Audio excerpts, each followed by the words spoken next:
Just 2 months after Justin Trudeau was re-elected, he's already raising taxes on Canadians, in particular the carbon tax, the tax on everything. After a UN summit in Madrid, the new environment minister in Canada, Jonathan Wilkinson, has indicated that the government will hike the tax. That is on the table right now as the government wages its war against climate change.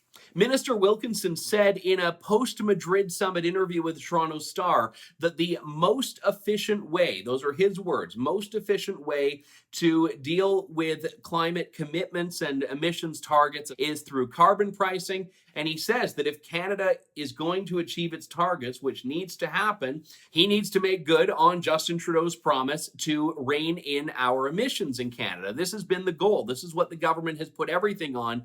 And even as the government has fought to defend the carbon tax in court, it all goes back to these Paris Climate Accord agreements. It all goes back to these targets, which, by the way, Minister Wilkinson conceded Canada is not on track to meet. That we have to get to 30% below 2005 levels by 2030, and Canada is projected to fall short of that, although he says that we are going to exceed it and ultimately by 2050 eliminate annual emissions. Now, if we're talking about doing something so drastic in the span of just over 30 years, action taken by the government will have to be drastic.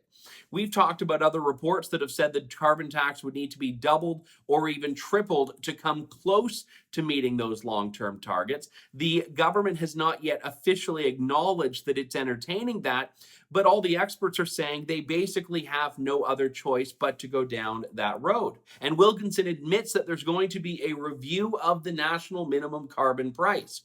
Now, one of the things the government's doing right now is penalizing the provinces that are dissenting on the carbon tax, like Ontario, Saskatchewan, Alberta.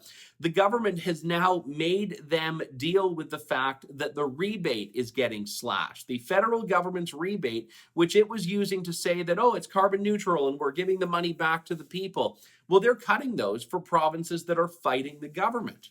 For example, according to an article in the Canadian Press, Saskatchewan had a projected $903 rebate for the average family of four. Now the finance department is cutting it to $809. In Ontario, the rebate was originally going to be $451. Now it's dropped just a few dollars, but still it's dropped to $448. And in Manitoba, a decrease as well. In Alberta, which has now been added into the mix, there's going to be a rebate of $888, which was lower than what the government had projected. The federal government is punishing people that live in provinces who are standing up for them by giving them less of their own money back. And this is apparently going to fight climate change. For True North, I'm Andrew Lutton.